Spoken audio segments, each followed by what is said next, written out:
வணக்கம்.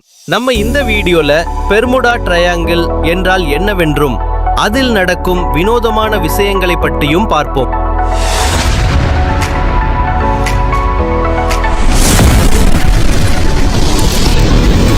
Bermuda triangle devil triangle என்றும் அழைக்கப்படுகிறது.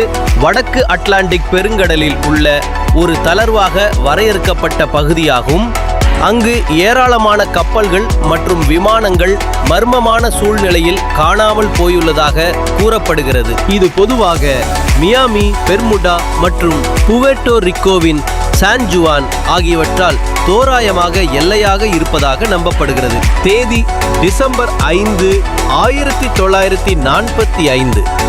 அமெரிக்காவின் போர்ட் லாடர்டேல், புளோரிடாவில் இருந்து 5 அவெஞ்சர் டார்பிடோ போர் விமானங்கள் வழக்கமான பயிற்சிக்காக புறப்பட்டன. இந்த படையணிக்கு பெயர் ஃப்ளைட் 19. அந்த நாள் வானம் நிமிர்ந்திருந்தது. விமானங்கள் எரிபொருளால் நிறைந்திருந்தன.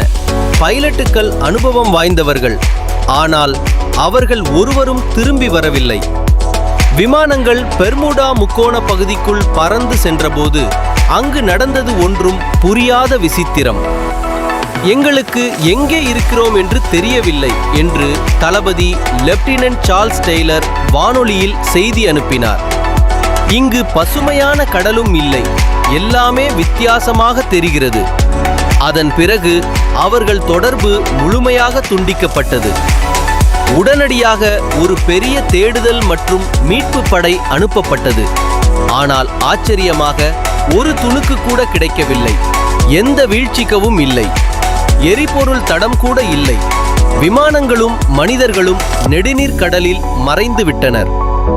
இதிலும் அதிலும் அவர்களை தேடும் விமானமே கூட மார்டின் மரைனர் 13 ஆட்களுடன் காணாமல் போனது. ஃப்ளைட் 19க்கு என்ன நடந்தது? இதற்கு பிறகு பல வருடங்களாக பல்வேறு மர்ம கதைகள் தோன்றின.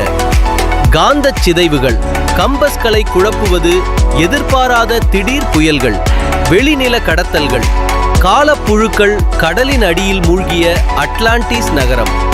பல ஆய்வுகளும் நடந்தன. ஆனால் உண்மை என்னவென்று யாருக்கும் தெரியவில்லை.